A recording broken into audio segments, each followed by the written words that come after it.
ইয়াকবিজুল্লাহুল আরদা ইয়াউমাল কিয়ামা ওয়া ইয়াতফিস সামাওয়াতি বিয়ামিনিহি ফায়াকুলু আনাল মালিক আইনা মুলুকুল আরদ। নবীজি বলেন, কিয়ামতের ময়দানে আল্লাহ জমিনটাকে তার কবজায় নিয়ে নিবে, পুরা আসমানগুলা, সবগুলা আসমান পেঁচায়া আল্লাহ তার কুদরতি ডান হাতের মধ্যে রেখে বলবে, এই কিয়ামতের মাঠের সমস্ত মানুষ, আনাল মালিক, আমি বাদশাহ, আমি বাদশাহ। আইনা মুলুকুল আরদ, কোথায় জমিনের রাজা বাদশারা, কোথায়? বাদশাহ কারে কয় তাকায়া দেখো। আসমান হাতে আনতে পারছিলা? জমিনটা হাতে নিতে পারছো না? সামান্য একটি এলাকার বাদশা তুমি হয়েছিলা, আজকে দেখো পুরা সব আসমান আমার হাতে, জমিন আমার হাতে, আনাল মালিক, আরে বাদশা তো আমি।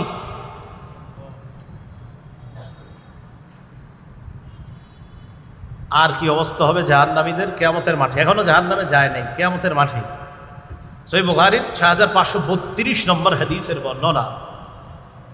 ক্বালা রাসূলুল্লাহ সাল্লাল্লাহু আলাইহি ওয়াসাল্লাম, ইয়ারাকুন নাস ইয়াউমাল কিয়ামা হাত্তা ইয়াযহাবা আরাকুহুম 70 যিরাআ।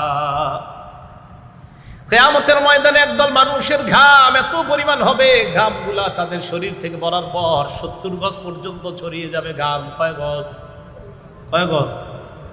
হ্যাঁ, 70 গজ হওয়ার পর ওয়ায়ুলজিমুহুম ইলজামা, বুখারীর বর্ণনা ইলজামা নাই, অন্য বর্ণনা ইলজামা আছে, বুখারীতে আছে ওয়ায়ুলজিমুহুম হাত্তা ইয়াবলুগা আযানাহুম। ঘাম এত পরিমাণ হবে, এই ঘাম মানে পায়ের নিচে পড়ে থাকবে এমন না, ঘাম এত পরিমাণ উঁচা হবে, এই ঘামের মধ্যে তাদের চেহারাটা ডুববে। শুধু তাই না, চেহারা ডুববে একবার, কান পর্যন্ত ঘাম চলে যাবে, একবার চেহারা ঘামের নিচে যাবে, আবার ঘামের উপর উঠবে। এইভাবে কিয়ামতের মাঠটা কায়েম হবে। ভয়াবহ পরিস্থিতি কি পরিমাণ হবে, নবীজি কয়, তোমরা যদি জানতা তাহলে তোমরা কি করতে জানো? আরামায়ের ছাইরা মাঝে মাঝে জঙ্গলে গিয়ে আল্লাহর কাছে আশ্রয় চাইতা, যদি কিয়ামতের ভয়াবহতা তোমরা জানতা। তিরমিজি শরীফের 2312 নম্বর হাদিসের বর্ণনা। এই হাদিসের মধ্যে আসছে রাসূলুল্লাহ সাল্লাল্লাহু আলাইহি সাল্লাম বলেন, লাউ তা'লামুনা মা আ'লামু, পুরো বিষয়টা, ইন্নী আরা মা লা তারাউনা, তোমরা যা দেখো না আমি তা দেখি, ওয়া আসমাউ মা লা তাসমাউনা, তোমরা যা শোনো না আমি তা শুনি। বর্ণনাটা মন দিয়ে শোনেন, তোমরা যা দেখো না আমি তা দেখি, তোমরা যা শোনো না আমি তা শুনি। আবু যর গিফারি রাদিয়াল্লাহু তাআলা আনহু বর্ণনা। এরপর নবীজি বলেন, শোনো, আত্তাতিস সামা ওয়া হুক্কালাহা আনতা ইত্তা, কয় আকাশ কটকট আওয়াজ করতেছে, আকাশ কটকট আওয়াজ করতেছে, কয় আসমানের জন্য এটা শোভা পায়, এটা তার হক আছে এইভাবে কটকট আওয়াজ করা। হ্যাঁ, এটা আমি শুনি, তোমরা শোনো না। কয় এটা ও কটকট করতেছে। কয় জানো তোমরা, মা ফিহা মাউদিউ আরবা'i আসাবি'a ইল্লা ওয়া মালাকুন ওয়াদি'ুন জাবহাতাহু ফিস সামা সাজিদান লিল্লাহ। নবীজি বলেন, আসমানের মধ্যে এমন 4 আঙ্গুল পরিমাণও ফাঁকা জায়গা নাই, যে জায়গার মধ্যে একজন ফেরেশতা তার মাথাটা ঝুঁকায় আল্লাহর দরবারে সিজদা করে না। আসমানের মধ্যে 4 আঙ্গুল পরিমাণও ফাঁকা পাবে না, প্রত্যেকটা জায়গায় ফেরেশতার সিজদা পাইবা। ফেরেশতা সিজদা করে, আসমান কটকট আওয়াজ করে, এটা তার জন্য শোভা পায়, সে করে এই আওয়াজটা। এরপরে কি কয় নবীজি দেখেন, লাউ তা'লামুনা মা আ'লামু, আমি যা জানি তোমরা যদি তা জানতে, লা দাহিকতুম কালিলা ওয়া লা বাকাইতুম কাসীরা, তাহলে তোমরা কম হাসতে আর বেশি বেশি কান্না করতা। এরপর আল্লাহ নবী বলেন, ওয়া তালাদ্দাতুম বিন নিসাই আলা ফুরুশিকুন্না ওয়া লা খুরুজতুম ইলা সুউদাতি তাজআরুনা ইলাল্লাহ, আমি যা জানি তোমরা যদি তা জানতে, তোমরা তোমাদের আরাম আয়েশের বিছানাগুলা ছেড়ে বিবিদেরকে মাঝে মাঝে রাইখা জঙ্গলের মধ্যে চইলা যাইতা আল্লাহর কাছে আশ্রয় নেওয়ার জন্য, আর তোমরা বলতা লাওয়াদিত্তু আন আকুনা শাজারাতান তু'দাদু, মনে মনে বলতা, হায় আমি যদি গাছ হয়ে যেতাম, যে গাছটা কেটে ফেলা হতো, আমি যদি গাছ হয়ে যেতাম, যে গাছটা কেটে ফেলা হতো। তাহলে চিন্তা করেন পেরেশানি কি পরিমাণ। নবীজি কয় তোমরা যদি জানতা আমি যা জানি। মাঝে মাঝে জঙ্গলে গিয়ে কি বলতা জানো? হায় আল্লাহ তোমার আশ্রয় চাই, তোমার কাছে বানা চাই। আমি যদি গাছ হয়ে যেতাম, যে গাছটাকে কেটে ফেলে এটাকে লাকড়ি বানায়া মানুষ জ্বালায় ফেলতো বা শেষ হয়ে যেত, আমার আর কোনো হিসাব নিকাশ করার প্রয়োজন হইতো না। মাঝে মাঝে এরকম আফসোস হইতো, এরকম তোমরা করতা যদি তোমরা জানতা আমি যা জানি, এটা যদি তোমরা জানতা। কিয়ামতের ভয়াবহতা থেকে আল্লাহ হেফাজত করে আমাদেরকে যেন আরশের ছায়াতলে আল্লাহ মায়া করে জায়গা করে দেয়। সবচেয়ে ভয়ঙ্কর পরিস্থিতি কাদের হবে? অনেকের হবে। এর মধ্যে উল্লেখযোগ্য যারা বয়ান করে, বক্তৃতা করে, বক্তাদের। বক্তাদের। বুখারী মুসলিমের এক যুগে বর্ণনা হাদিস। عن أسامة بن زيد رضي الله تعالى عنه قال قال رسول الله صلى الله عليه وسلم উসামা রাদিয়াল্লাহু তাআলা আনহুর বর্ণনা, আল্লাহ নবী সাল্লাল্লাহু আলাইহি ওয়াসাল্লাম বলেন ইউজাউ বির রাজুলি ইয়াউমাল কিয়ামা ফায়ুলকা ফিন্নার। এক ব্যক্তিকে কিয়ামতের ময়দানে আনা হবে, আনার পর তাকে জাহান্নামের মধ্যে নিক্ষেপ করা হবে। জাহান্নামের মধ্যে নিক্ষেপ করার পর তাকে দেখেন ফাতানদালিকু আকতাবু বাতনিহি। জাহান্নামের আগুনের মধ্যে যাওয়ার পর তার পেটের নারী বুড়িগুলা বের হয়ে যাবে। নারী বুড়িগুলা বের হওয়ার পর ইয়াদুরু হাওলাহা কামা ইয়াদুরুল হিমার বিররাহা। ওই ব্যক্তি নারী বুড়িগুলার চারপাশে ঘুরতে থাকবে যেইভাবে গাধা তার চাক্কির পাশে ঘুরতে থাকে। ফায়াজতামিউ ইলাইহি আহলুন নার। অন্যান্য জাহান্নামীরা তার কাছে আসবে। জাহান্নামীরা কি শান্তিতে আছে? অন্যরা এর সান্ত্বনা দিতে আসে। মানে অন্য জাহান্নামীরা তো শান্তিতে নাই, তো এরা অবাক হয়ে যাবে, ঘটনা কি, এর অবস্থা কার। তাহলে ব্যাপারটা বুঝেন, অন্য জাহান্নামীরা এরে দেখতে আসবে যে ঘটনা কি, এর অবস্থা। এই হাদিস আমি পড়ি আর বারবার চিন্তা করি যে অন্য জাহান্নামীরা ওরে দেখতে আসবে। সবাই তো ভয়ঙ্কর অবস্থায় আছে, কিন্তু অন্যরা ওরে দেখতে আসবে, কি ঘটনা কি, এর অবস্থা। তাহলে কি পরিমাণ ভয়ঙ্কর অবস্থা আছে। তো জাহান্নামীরা আয়েশা বলবে এই তোমারে তো চিনা চিনা লাগে। ওই জাহান্নামীরা বলবে আলাম তাকুন তা'মুরুনা বিল মা'রুফ ওয়া তানহানা আনিল মুনকার। তুমি কি ওই ব্যক্তি না যেই ব্যক্তি আমাদেরকে সৎ কাজের আদেশ করতা, অসৎ কাজের নিষেধ করতা? তুমি কি ওই ব্যক্তি না? তোমারে আমরা কতভাবে দাওয়াত দিয়ে আনতাম, তোমারে আমরা 7 দিন 10 দিন 20 দিন আমরা মাইকিং করতাম, তারপর তোমারে আনতাম, তুমি সেটা? আরে তুমি আমগরে নামাজের কথা বলতা, তুমি তো সে। তো বলবে হ্যাঁ আমি সে। তো তোমার এই অবস্থা কেন? জবাব দিবে কুনতু আমুরুকুম বিল মারুফ ওয়ালা আতি। আমি তোমাদেরকে সৎ কাজের কথা বলতাম, আমি নিজেই করতাম না। তোমাদেরকে ফজরের নামাজ পড়ানোর ওয়াজ করতাম, এশার নামাজ পড়ার জন্য ওয়াজ করতাম, আমি নিজেই এশার নামাজ পড়তাম না, ফজর নামাজ পড়তাম না, বিভিন্ন নামাজে আমি অংশগ্রহণ করতাম না। একটা অনুষ্ঠান শেষ করে আরেকটাই যেতে হবে, এই টেনশনে মাঝখানে কত নামাজ ক্যাপ করে দিলাম, কাজা করে দিলাম। বয়ানের ফিকিরে করতে করতে 1টা 2টা 3টা পর্যন্ত শেষ করে ফেললাম। অনেক সময় এশার নামাজের কথাটাও ভুলে গেলাম। তুমি সে? হ্যাঁ, আফসোস।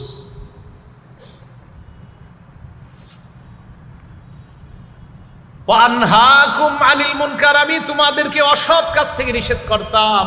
আতি, আমি নিজেই অসৎ কাজ করতাম। আমি তোমাদেরকে বলতাম অশ্লীল সিনেমা দেখবা না, অশ্লীল কোনো কিছু করবা না, আমি নিজেই অশ্লীল কাম করতাম। তো এই কারণে আমার এই পরিস্থিতি। আল্লাহ হেফাজত করেন। তাহলে 5টি বিষয় এমন যে 5টি বিষয়ের জ্ঞান আল্লাহ ছাড়া কেউ জানে না। 1 নম্বর কিয়ামতের জ্ঞান, 2 নম্বর বৃষ্টি, 3 নম্বর পেটের সন্তান, 4 নম্বর আগামীকাল কি উপার্জন করব, 5 নম্বর আমি কোথায় কোন জমিনে কখন মৃত্যুবরণ করব। এই 5টা বিষয় আল্লাহ ছাড়া আর কেউ জানে না। তাহলে বলেন তো আপনারা, কিয়ামত হবে এটা নিশ্চিত, কিন্তু কখন হবে এটা কে জানেন? আল্লাহ।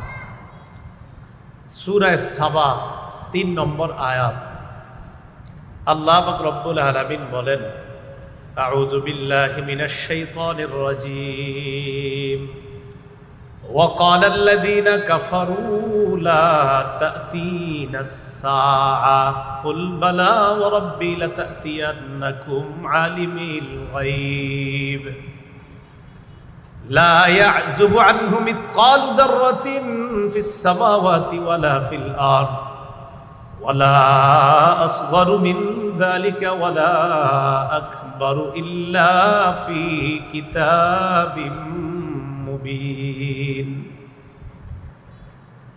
কাফেররা বলে আমাদের কাছে কিয়ামত আসবে না, নাউজুবিল্লাহ। কুল, নবী আপনি বলেন, বালা, অবশ্যই কিয়ামত আসবে। ওয়া রাব্বি লাতাতিয়ান্নাকুম, আমার রবের শপথ, লাতাতিয়ান্নাকুম, কিয়ামত তোমাদের কাছে আসবে। আলিমুল গায়ব, আমার রব তিনি অদৃশ্যের খবর রাখেন। লা ইয়াযুবু আনহু মিথকালু যাররাতিন ফিস সামাওয়াতি ওয়ালা ফিল আরদ, আসমান জমিনের অণু পরিমাণ কোনো কিছু, সরিষা পরিমাণ কোনো কিছু, ওয়ালা আসগারু মিন যালিকা ওয়ালা আকবারু, সরিষা পরিমাণ, অণু পরিমাণ কোনো কিছু, অথবা এর চেয়ে ছোট বা বড় কোনো বিষয় আল্লাহর অগোচরে নয়, সব আল্লাহ জানেন। তাহলে ছোট ছোট বিষয় যদি আল্লাহর অগোচরে না থাকে, ছোট ছোট বিষয়ও আল্লাহর কাছে থাকে, কিয়ামত তো বিশাল বড় ভয়ঙ্কর ব্যাপার, এটাও কার নলেজে আছে? এটা তো কোনো ব্যাপারই না। নবী আপনি বলেন, আমার রবের শপথ, কিয়ামত তোমাদের কাছে আসবে। যে রব অদৃশ্যের খবর রাখেন, যে রবের কাছে ছোট থেকে ছোট বড় কোনো কিছুই গোপন থাকে না, কিয়ামত তো কত বড় ব্যাপার, এটা তো আল্লাহর কাছে গোপন থাকার প্রশ্নই আসে না। তাহলে আকীদা ঠিক করি, বলেন কিয়ামত হবে, বলেন কিয়ামত কবে হবে? না, এটাই, কিয়ামত হবে নিশ্চিত। কবে হবে কে জানে?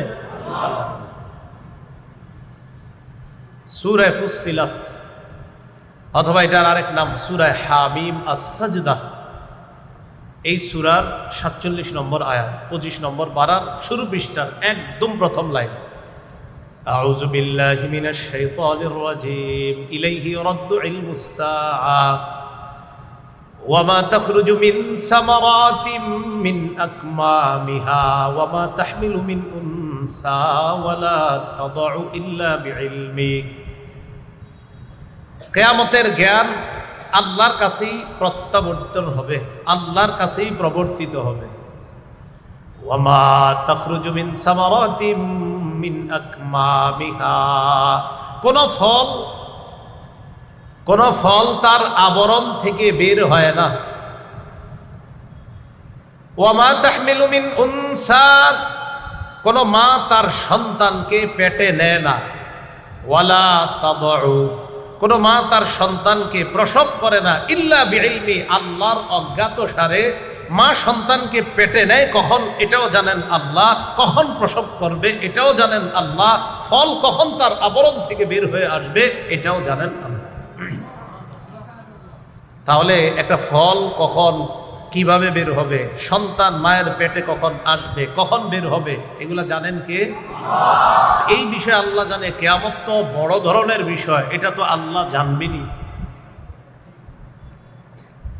কিয়ামতের ব্যাপারে আরেক দল আছে সংশয়বাদী, মানে তারা হতে পারে নাও হতে পারে, সংশয়বাদী, নাউজুবিল্লাহ বলেন। আমাদের বিশ্বাস কিয়ামত কি হতে পারে না নিশ্চিত হবে। কবে হবে? সংশয়বাদী যারা, তারা কয় আমরা তো কিছু অনুমান করি, বলেন নাউজুবিল্লাহ। সূরা জাসিয়া 32 নম্বর আয়াত, 25 নম্বর পারার একদম শেষ পৃষ্ঠা, আউযু বিল্লাহি মিনাশ শাইতানির রাজীম ওয়া ইযা ক্বিলা ইন্না ওয়া'দাল্লাহি হাক্কুন ওয়াস সাআতু লা রাইবা ফিহা কুলতুম মা নাদরি মাস সাআ ইন নাযুন্নু ইল্লা যান্না ওয়া মা নাহনু বিমুস্তাইকিনিন। যখন বলা হয় আল্লাহর ওয়াদা সত্য, কিয়ামত এই ব্যাপারে কোনো সন্দেহ নাই এটা হবে, কুলতুম তখন তোমরা বলো মা নাদরি মাসসাআ, আমরা জানি না কিয়ামত কি জিনিস। নাউজুবিল্লাহ, একদল মানুষ এটি বলে। ইন্না যুন্নু ইল্লা যান্না, আমরা অনুমান করি কিছু। ওয়া মা নাহনু বিমুস্তাইকিনিন, কিয়ামতের ব্যাপারটা আমরা দৃঢ়ভাবে বিশ্বাস করি না। নাউজুবিল্লাহ। তাহলে একদল মানুষ সংশয় প্রকাশ করে আর বলে আমরা ধারণা করি, অনুমান করি, আমরা নিশ্চিত দৃঢ়ভাবে বিশ্বাস করি না। আমরা কি বলেন, আমরা কিয়ামত যে হবে এটা কি সংশয় করি না দৃঢ়ভাবে বিশ্বাস করি? তাহলে এবার বলেন তো কিয়ামত হবে? কিয়ামত যে হবে এটা জানেন কে? আল্লাহ। কিন্তু হবে যে এটা নিশ্চিত। তাহলে কিয়ামত এসে যাবে এই ব্যাপারে কোনো সন্দেহ নাই। সূরা হজের 7 নম্বর আয়াতে আল্লাহ বলেন আউযু বিল্লাহি মিনাশ শাইতানির রাজীম ওয়া আন্নাস সাআতা আতিয়াতুল লা রাইবা ফিহা ওয়া আন্নাল্লাহা ইয়াবআতু মান ফিল কুবুর। কিয়ামত আসবে এতে কোনো সন্দেহ নাই, কবরে যারা আছে আল্লাহ তাদেরকে পুনরুত্থান করবেন, আবার এতে কোনো সন্দেহ নাই। সূরা আরাফের 187 নম্বর আয়াতে আল্লাহ বলেন আউযু বিল্লাহি মিনাশ শাইতানির রাজীম ইয়াসআলুনাকা আনিস সাআতি আইয়ানা মুরসাহা কুল ইন্নামা ইলমুহা ইনদা রাব্বি লা ইউজাল্লিহা ইল্লা লিওয়াক্তিহা লা ইউজাল্লিহা লিওয়াক্তিহা ইল্লা হু সাকুলাত ফিস সামাওয়াতি ওয়াল আরদ লা তা'তিকুম ইল্লা বাগতা। আল্লাহ বলেন তারা আপনাকে জিজ্ঞাসা করে কিয়ামতের ব্যাপারে, আইয়ানা মুরসাহা, কিয়ামত কবে আসবে। অনুবাদটা সুন্দর করে শুনেন কি বলে আল্লাহ, কুল ইন্নামা ইলমুহা ইনদা রাব্বি, নবী আপনি বলেন কিয়ামতের ব্যাপারটা, কিয়ামতের জ্ঞান আমার রবের কাছে। বলেন তো আমরা সবাই কিয়ামতের জ্ঞান কার কাছে? বলেন কিয়ামতের জ্ঞান কার কাছে? এরপরে কি বলে দেখেন, লা ইউজাল্লিহা লিওয়াক্তিহা ইল্লা হু, সময় মতোই আল্লাহ কিয়ামতের ব্যাপারটা প্রকাশ করবেন। তাহলে আপনাদেরকে প্রশ্ন করি, কিয়ামতের জ্ঞান কার কাছে?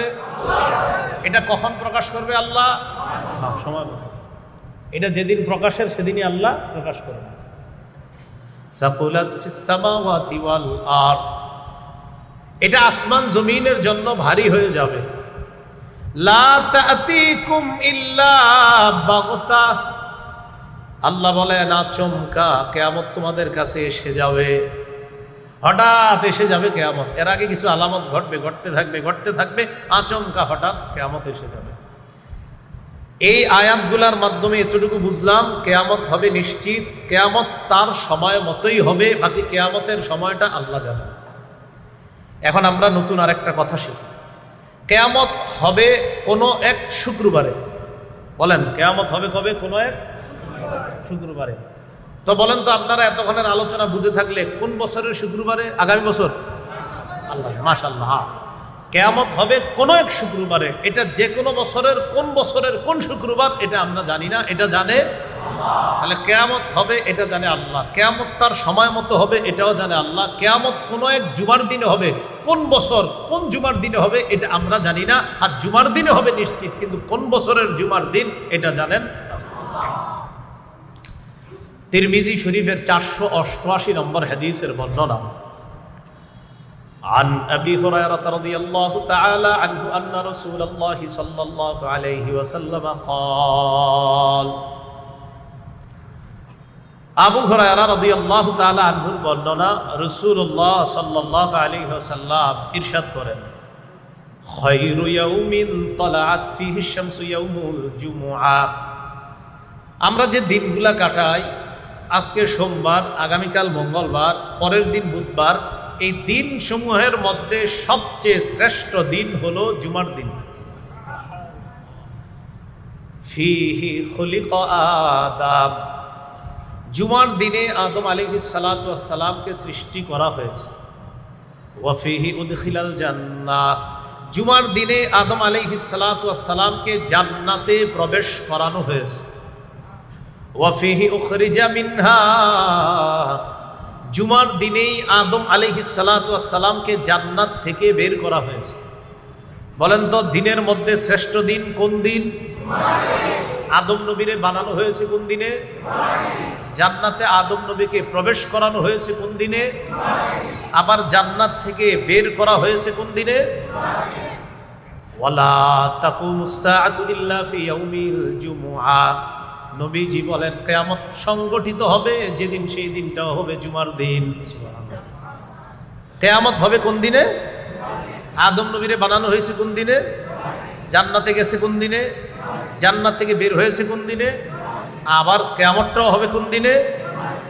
কোন বছরের জুমার দিন? এই আকীদা ঠিক করে। আর আমরা মাঝে মাঝে অনেক কিছু লেখা ফেলি যে আগামী বছর অমুক দিন এটা হয়ে যাবে, এই জন্য আকীদাগুলো আমাদের ঠিক করা দরকার। আরেকটা বিষয় জানি আমরা, কিয়ামত হবে পৃথিবীর সবচেয়ে নিকৃষ্ট মানুষগুলা যখন বসবাস করবে তাদের উপর কিয়ামত হবে। কিয়ামতটা হবে পৃথিবীর সবচেয়ে নিকৃষ্ট। তাহলে এখন যত খারাপ আছে, কিয়ামত যখন হবে ওই সময় আরো খারাপ মানুষ থাকবে। শুধুই খারাপ মানুষ, গাধার মতো প্রকাশ্যে ব্যভিচারে লিপ্ত হবে মানুষ তখন। এই নিকৃষ্ট মানুষগুলার উপরে কিয়ামত সংগঠিত হবে। বিসমিল্লাহ, আল্লাহুম্মা লাকাল হামদু ওয়া লাকাশ শুকর। ইবনে মাজাহ 4039 নম্বর হাদিসের বর্ণনা। এই হাদিসের বর্ণনাকারী আনাস ইবনে মালিক রাদিয়াল্লাহু তাআলা আনহু, তিনি বলেন, عن أنس بن مالك رضي الله تعالى عنه أن النبي صلى الله عليه وسلم قال, আনাস ইবনে মালিক রাদিয়াল্লাহু তাআলা আনহুর বর্ণনা, রাসূলুল্লাহ সাল্লাল্লাহু আলাইহি সাল্লাম বলেন, লা ইয়াজদাদুল আমরু ইল্লা শিদ্দাহ, তোমাদের দিন যত যাবে প্রতিটা বিষয় তোমাদের কাছে ততটা কঠিন হবে। দিন যত যাবে প্রতিটা বিষয় তত কঠিন থেকে কঠিন হবে। বাস্তবিকই যত দিন যাবে তত কঠিন হবে। 30-40 বছর আগে এত কাগজপত্র লাগতো না, এখন আইডেন্টি কার্ড লাগে, জন্ম নিবন্ধন লাগে, আরো অনেক কিছু লাগে। দিন যত যাবে তত কঠিন হবে। ওয়ালাদ দুনিয়া ইল্লা ইদবারা, দুনিয়াতে অভাব অনটন একদল মানুষের বৃদ্ধি পেতেই থাকবে। এক দলের অভাব অনটন শুধু লাগবে, খুব বাড়তেই থাকবে, অভাব বাড়তে থাকবে দুনিয়া। আর ওয়ালান নাসু ইল্লা শুহা, একদল মানুষের যত টাকা হবে তারা তত কৃপণ হবে। কি হবে? কৃপণ। একদল মানুষ খুব বেশি পরিমাণে কৃপণ হবে। তাহলে বিষয়গুলা প্রতিনিয়ত কঠিন হবে, দুনিয়াতে অভাব অনটন বাড়বে, আরেকদল মানুষ খুব বেশি পরিমাণ কৃপণ হবে। ওয়ালা তাকুমুস সাআতু ইল্লা আলা শিরারিন নাস, নবীজি বলেন কিয়ামত সংগঠিত হবে পৃথিবীর সবচেয়ে নিকৃষ্ট মানুষগুলোর উপর। বলি নাউজুবিল্লাহ। যেই নিকৃষ্ট মানুষগুলোর উপর কিয়ামত কায়েম হবে, সংগঠিত হবে, আমার আপনার আত্মীয় স্বজন যেন তাদের মধ্যে না থাকে। আমরা তো মারাই যাব ইনশাল্লাহ, হয়তো কবে মারা যাবো আল্লাহ জানে, যেদিন চাইবে আল্লাহ সেদিনই মারা যাব। তো আল্লাহ জানেন কবে মারা যাব, তো ততদিন পর্যন্ত থাকবো না এটা বলা যাচ্ছে বিভিন্ন জিনিস, বাকি আল্লাহ জানে কতদিন থাকবো আর থাকবো না। এতটুকু বলা যাচ্ছে যে কিয়ামত যখন হবে তখন আমরা থাকবো কিনা এটা আল্লাহ ভালো জানেন। বাকি মনে হচ্ছে যে আমরা থাকবো না, ততদিন হায়াত পাবো কিনা, কারণ কিয়ামতের আলামত তো অনেকগুলো এখনো বাকি রয়ে গেছে, সেগুলা প্রকাশ পাবে, এরপর কিয়ামত ঘটবে। বিশেষ করে 10টা বড় বড় আলামত প্রকাশ পাবে, এরপরে কিয়ামত ঘটবে। তো আল্লাহ জানেন কতদিন আমি বাঁচবো, আপনারা বাঁচবেন, আমাদের বংশধর যারা আসবে তারা কতদিন বাঁচবে, কি পরিমাণ বাঁচবে, এগুলাও আল্লাহ জানেন। বাকি দোয়া করি নিকৃষ্ট মানুষগুলার মধ্যে যেন আমি আপনি, আমাদের পরবর্তী প্রজন্মের কেউ না থাকে। তো কিয়ামত এটা হবে, এটা নিশ্চিত। বলেন তো কি বারে হবে? আগামী বছর। কোন বছরে? শুক্রবার। কিয়ামত হবে এটা কে জানে? কিয়ামত নিশ্চিত হবে এটা কে জানে? কিয়ামত শুক্রবারে হবে। কোন বছরের শুক্রবারে হবে এটাও কে জানেন? কিয়ামত কাদের উপর হবে? কিয়ামত হবে একটা সিংহায় ইসরাফিল আলাইহিস সালাম ফু দিবে, ফু দিলে সব তছনছ হয়ে যাবে। তখন আপনার পাহাড় পর্বত যা আছে সব শেষ, মানুষগুলাও বেহুশ হয়ে যাবে। এটাকে বলা হবে নাফখাতুস সাকি। এরপরে আরেকটা ফু দিবে, তখন সবাই আবার কিয়ামতের মাঠে দাঁড়াবে। এখন আসেন, প্রথম ফুয়ের অপেক্ষায় ইসরাফিল এখনো আছে। তিরমিজি শরীফের 3243 নম্বর হাদিসের বর্ণনা। عن أبي سعيد الخدري رضي الله تعالى عنه قال قال رسول الله صلى الله عليه وسلم আবু সাঈদ খুদরি রাদিয়াল্লাহু তাআলা আনহুর বর্ণনা, নবীজি বলেন, কাইফা আনআমু ওয়া ক্বাদ ইলতাকামা সাহিবুল করনিল করনা ওয়া হানা জাবহাতা ওয়া আসগা সামআ ইয়ানতাজিরু আন ইউমারা আন ইয়ানফুখা ফায়ানফুখা فقال المسلمون فكيف نقول يا رسول الله قال قولوا حسبنا الله ونعم الوكيل توكلنا على الله ربنا। রাসূলুল্লাহ সাল্লাল্লাহু আলাইহি সাল্লাম বলেন, কাইফা আনআমু, হাদিসটি মন দিয়ে শুনেন কি বলে, কাইফা আনআমু, আমি কিভাবে আনন্দ উল্লাস করতে পারি বলো, আমি কিভাবে স্বাচ্ছন্দ্যে থাকবো বলো। ওয়া ক্বাদ ইলতাকামা সাহিবুল করনিল করনা, সিংহাওয়ালা তো সিংহা মুখে নিয়ে বসে আছে, আমি কিভাবে আনন্দ করব বলো। নবীজি বলেন, সিংহাওয়ালা সিংহা মুখে নিয়ে বসা, বলো আমি কিভাবে আনন্দ করি, এই টেনশনে তো আমার আনন্দ করতে মন চায় না। আল্লাহর পরে যিনি শ্রেষ্ঠ তিনি কয় আমি আনন্দটা করব কিভাবে বলো, সিংহাওয়ালা তো সিংহা মুখে নিয়ে বসা। ওয়াহানা জাবাহাতা, মাথাটা ঝুঁকিয়ে আছে, ওয়া আসগা সামআ, কান খাড়া করে রাখছে, ইয়ানতাজিরু আইয়ু উমালা আইয়ানফুখা, অপেক্ষায় আছে কখন আল্লাহ বলবে সিংহায় ফু দেওয়ার জন্য, বলা মাত্রই সিংহায় ফু দিবে। নবীজি বলে, আমি আনন্দ কিভাবে করি বলো, সিংহাওয়ালা মুখে সিংহা নিয়ে বসে আছে, বা শুধু বসে থাকলে তো হতো, সিংহাটা মুখে নিয়ে মাথাটা ঝুঁকাইয়া আল্লাহর কাছে কানটা খাড়া করে রাখছে যে আল্লাহ বলা মাত্রই ফু দিবে, আর এই টেনশনে আমি আনন্দ করব কিভাবে বলো। সাহাবীগণ বললেন, কাইফা নাকুলু ইয়া রাসূলুল্লাহ, হুজুর আমরা কি বলবো, আমরা কি করব একটু আমগরে বলেন না। ফাকালা রাসূলুল্লাহ সাল্লাল্লাহু আলাইহি ওয়াসাল্লাম কুলু, আল্লাহ নবী বললেন তোমরা বলবা হাসবুনাল্লাহু ওয়া নি'মাল ওয়াকিল। পড়েন,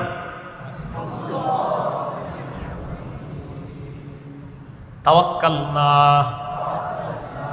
আলাল্লাহ রব্বিনা, এটা পড়তে বলছে, এটা বেশি বেশি পড়া। হাসবুনা, যখনই দাজ্জালের কথা মাথায় আসবে, যখন ইসরাফিল আলাইহিস সালামের সিংহার কথা মাথায় আসবে, যখনই চিন্তায় পড়ে যাবেন হায় কি হবে আমার, তখন এই দোয়াটা পড়বেন, হাসবুনাল্লাহু ওয়া নি'মাল ওয়াকিল, আল্লাহই আমাদের জন্য যথেষ্ট, অভিভাবক হিসাবে, কার্যনির্বাহী হিসাবে আল্লাহই যথেষ্ট। তাওয়াক্কালনা আলাল্লাহি রব্বিনা, আমরা আমাদের রব আল্লাহর উপর ভরসা করলাম। এই দোয়াটা বেশি বেশি করা। সিংহাটা কেমন? তিরমিজি শরীফের 2430 নম্বর হাদিস, 2430 নম্বর হাদিস। এই হাদিসের মধ্যে আব্দুল্লাহ ইবনে আমর ইবনুল আস রাদিয়াল্লাহু তাআলা আনহুর বর্ণনা, তিনি বলেন, জাআ আ'রাবিয়্যুন ইলা রাসূলিল্লাহি সাল্লাল্লাহু আলাইহি ওয়াসাল্লাম ফাকালা ইয়া রাসূলাল্লাহ মাসসুর, এক গ্রাম্য ব্যক্তি রাসূলুল্লাহ সাল্লাল্লাহু আলাইহি সাল্লামের কাছে আগমন করলেন। নবীজিকে এসে জিজ্ঞাসা করলেন, ইয়া রাসূলুল্লাহ, হে আল্লাহর নবী, মাসসুর সিংহা কি জিনিস?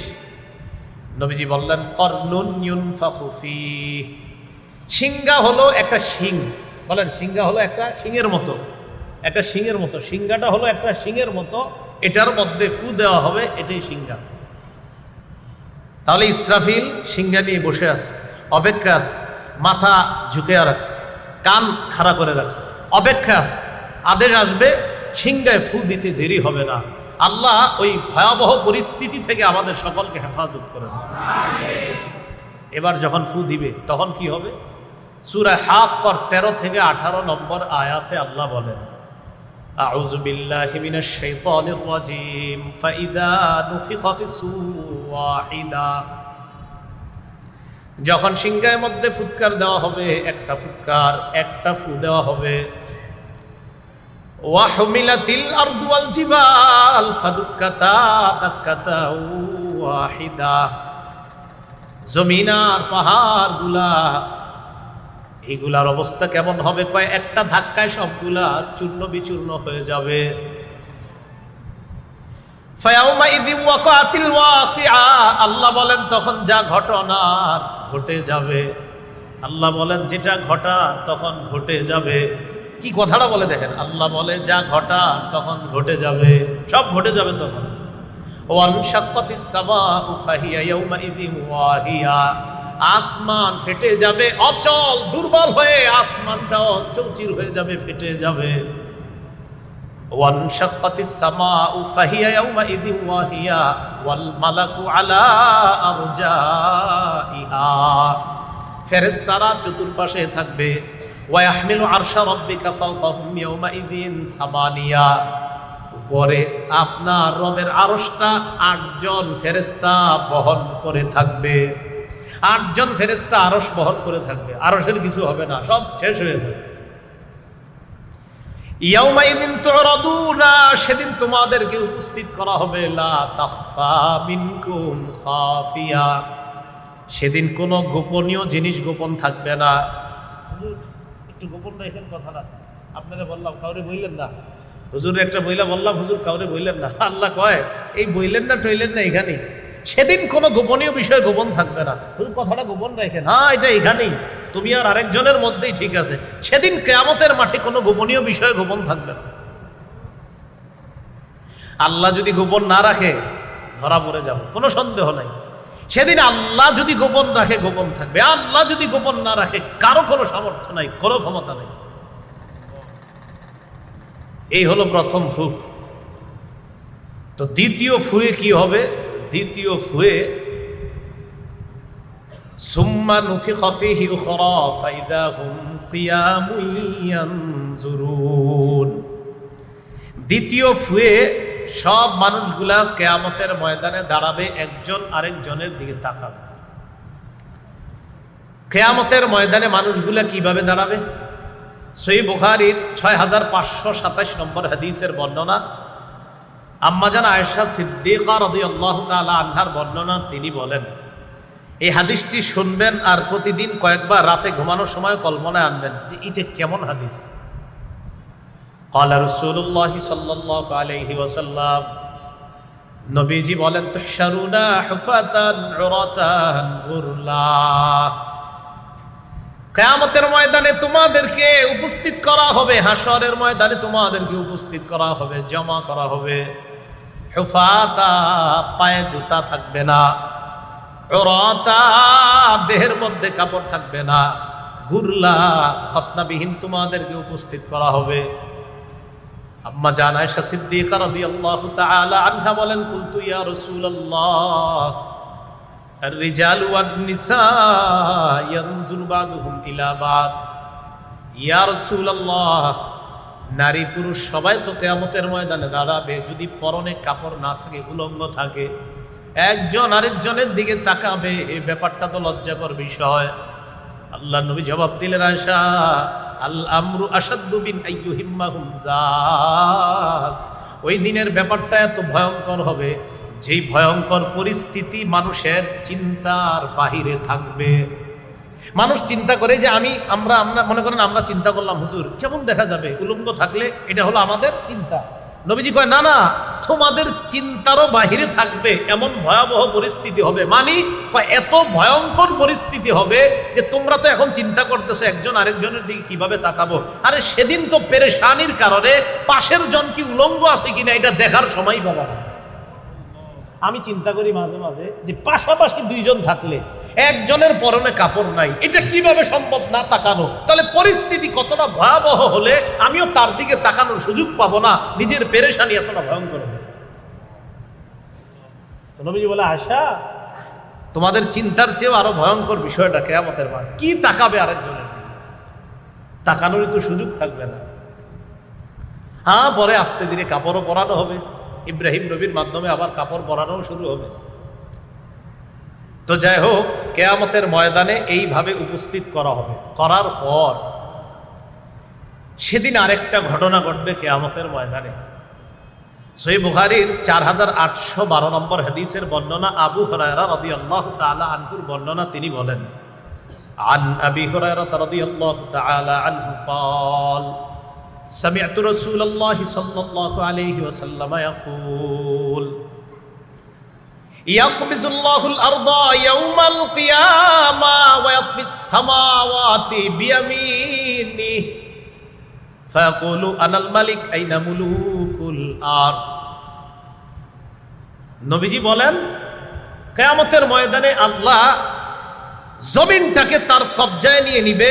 পুরা আসমানগুলা, সবগুলা আসমান পেঁচায়া আল্লাহ তার কুদরতির ডান হাতের মধ্যে রেখে বলবে, এই কিয়ামতের মাঠের সমস্ত মানুষ, আনাল মালিক, আমি বাদশাহ, আমি বাদশাহ। আইনা মুলুকুল আরদ, কোথায় জমিনের রাজা বাদশারা, কোথায়? বাদশাহ কারে কয় তাকায়া দেখো। আসমান হাতে আনতে পারছিলা? জমিনটা হাতে নিতে পারছো না? সামান্য একটি এলাকার বাদশা তুমি হয়েছিলা, আজকে দেখো পুরা সব আসমান আমার হাতে, জমিন আমার হাতে, আনাল মালিক, আরে বাদশা তো আমি।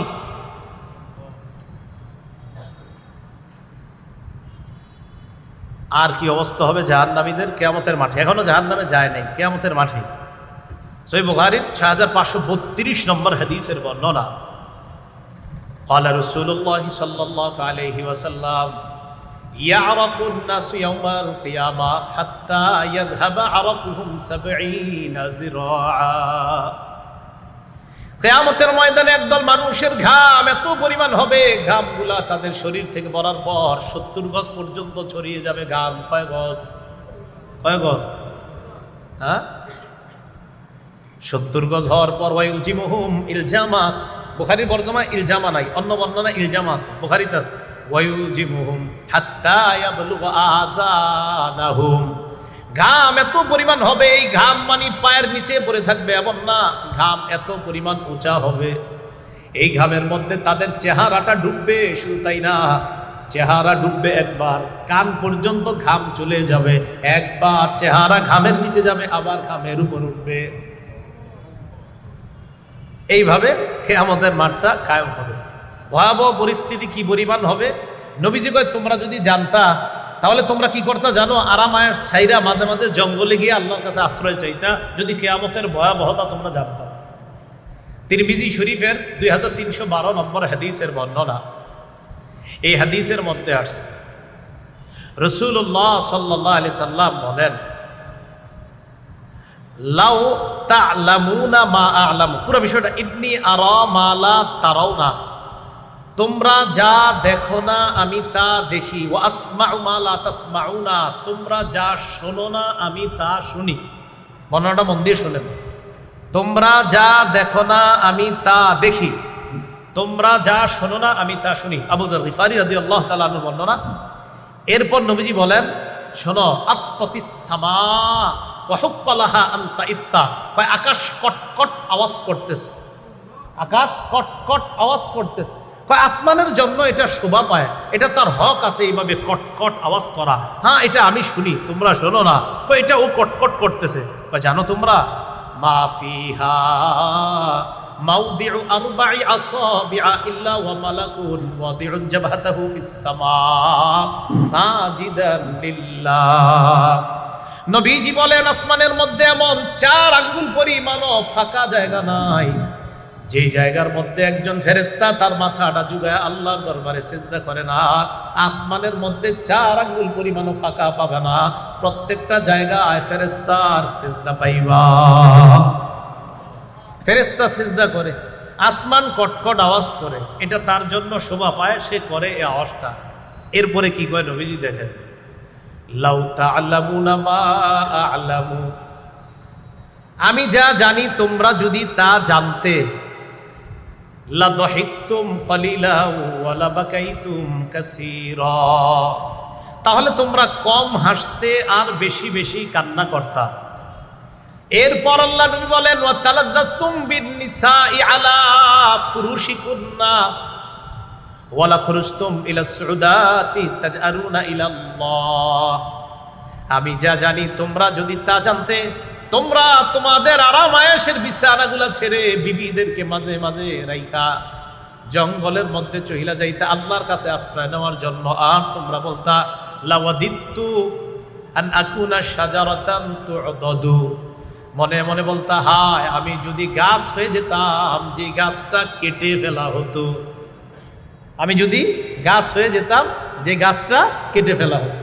তাহলে চিন্তা করেন পেরেশানি কি পরিমাণ। নবীজি কয় তোমরা যদি জানতা আমি যা জানি, মাঝে মাঝে জঙ্গলে গিয়ে কি বলতা জানো, হায় আল্লাহ তোমার আশ্রয় চাই, তোমার কাছে বানা চাই, আমি যদি গাছ হয়ে যেতাম যে গাছটাকে কেটে ফেলে এটাকে লাকড়ি বানায়া মানুষ জ্বালায় ফেলতো বা শেষ হয়ে যেত, আমার আর কোনো হিসাব নিকাশ করার প্রয়োজন হইতো না। মাঝে মাঝে এরকম আফসোস হইতো, এরকম তোমরা করতা যদি তোমরা জানতা আমি যা জানি, এটা যদি তোমরা জানতা। কিয়ামতের ভয়াবহতা থেকে আল্লাহ হেফাজত করে আমাদেরকে যেন আরশের ছায়াতলে আল্লাহ মায়া করে জায়গা করে দেয়। সবচেয়ে ভয়ঙ্কর পরিস্থিতি কাদের হবে? অনেকের হবে, এর মধ্যে উল্লেখযোগ্য যারা বয়ান করে, বক্তৃতা করে, বক্তাদের। হ্যাঁ, বক্তাদের। বুখারী মুসলিমের এক যুগে বর্ণনা হাদিস। عن أسامة بن زيد رضي الله تعالى عنه قال قال رسول الله صلى الله عليه وسلم উসামা রাদিয়াল্লাহু তাআলা আনহুর বর্ণনা, আল্লাহ নবী সাল্লাল্লাহু আলাইহি ওয়াসাল্লাম বলেন ইউজাউ বির রাজুলি ইয়াউমাল কিয়ামা ফায়ুলকা ফিন নার, এক ব্যক্তিকে কিয়ামতের ময়দানে আনা হবে, আনার পর তাকে জাহান্নামের মধ্যে নিক্ষেপ করা হবে। জাহান্নামের মধ্যে নিক্ষেপ করার পর তাকে দেখেন ফাতানদালিকু আকতাবু বাতনিহি, জাহান্নামের আগুনের মধ্যে যাওয়ার পর তার পেটের নারী বুড়িগুলা বের হয়ে যাবে। নারী বুড়িগুলা বের হওয়ার পর ইয়াদুরু হাওলাহা কামা ইয়াদুরুল হিমার বিররাহা, ওই ব্যক্তি নারী বুড়িগুলার চারপাশে ঘুরতে থাকবে যেইভাবে গাধা তার চাক্কির পাশে ঘুরতে থাকে। ফায়াজতামিউ ইলাইহি আহলুন নার, অন্যান্য জাহান্নামীরা তার কাছে আসবে। জাহান্নামীরা কি শান্তিতে আছে? অন্যরা এর সান্ত্বনা দিতে আসে, মানে অন্য জাহান্নামীরা তো শান্তিতে নাই, তো এরা অবাক হয়ে যাবে, ঘটনা কি, এর অবস্থা কার। তাহলে ব্যাপারটা বুঝেন, অন্য জাহান্নামীরা এর দেখতে আসবে যে ঘটনা কি, এর অবস্থা। এই হাদিস আমি পড়ি আর বারবার চিন্তা করি যে অন্য জাহান্নামীরা ওরে দেখতে আসবে, সবাই তো ভয়ঙ্কর অবস্থায় আছে, কিন্তু অন্যরা ওরে দেখতে আসবে, কি ঘটনা কি, এর অবস্থা। তাহলে কি পরিমাণ ভয়ঙ্কর অবস্থা আছে। তো জাহান্নামীরা আইসা বলবে এই তোমারে তো চিনা চিনা লাগে। ওই জাহান্নামীরা বলছে আলাম তাকুনতা আমরুনা বিল মা'রুফ ওয়া তানহানা আনিল মুনকার, তুমি কি ওই ব্যক্তি না যে ব্যক্তি আমাদেরকে সৎ কাজের আদেশ করতা, অসৎ কাজের নিষেধ করতা? তুমি কি ওই ব্যক্তি না? তোমারে আমরা কতভাবে দাওয়াত দিয়ে আনতাম, তোমারে আমরা 7 দিন 10 দিন 20 দিন আমরা মাইকিং করতাম, তারপর তোমারে আনতাম, তুমি সেটা? আরে তুমি আমগরে নামাজের কথা বলতা, তুমি তো সে। তো বলবে হ্যাঁ আমি সে। তো তোমার এই অবস্থা কেন? জবাব দিবে কুনতু আমুরুকুম বিল মারুফ ওয়ালা আতি, আমি তোমাদেরকে সৎ কাজের কথা বলতাম, আমি নিজেই করতাম না। তোমাদেরকে ফজরের নামাজ পড়ানোর ওয়াজ করতাম, এশার নামাজ পড়ার জন্য ওয়াজ করতাম, আমি নিজেই এশার নামাজ পড়তাম না, ফজর নামাজ পড়তাম না, বিভিন্ন নামাজে আমি অংশগ্রহণ করতাম না। একটা অনুষ্ঠান শেষ করে আরেকটাই যেতে হবে, এই টেনশনে মাঝখানে কত নামাজ ক্যাপ করে দিলাম, কাজা করে দিলাম। বয়ানের ফিকিরে করতে করতে 1টা 2টা 3টা পর্যন্ত শেষ করে ফেললাম। অনেক সময় এশার নামাজের কথাটাও ভুলে গেলাম। তুমি সে? হ্যাঁ, আফসোস।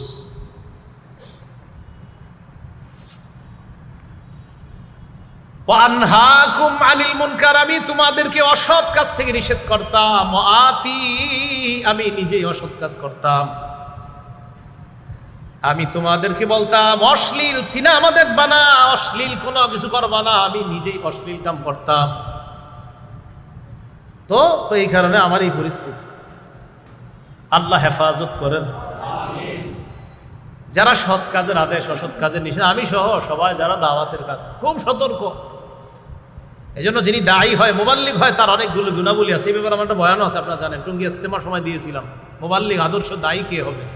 সেখানে দায়ীর গুণাবলীর মধ্যে একটা আছে, এটা যে দায়ী যেটা বলবে মানুষকে, সে নিজেও এটার উপর আমল করতে হবে। সূরা সফের আয়াত সেখানে পড়েছিলাম, লিমা তাকুলুনা মা লা তাফআলুন, এমন কথা কেন বলো যেটা তুমি নিজেই করো না।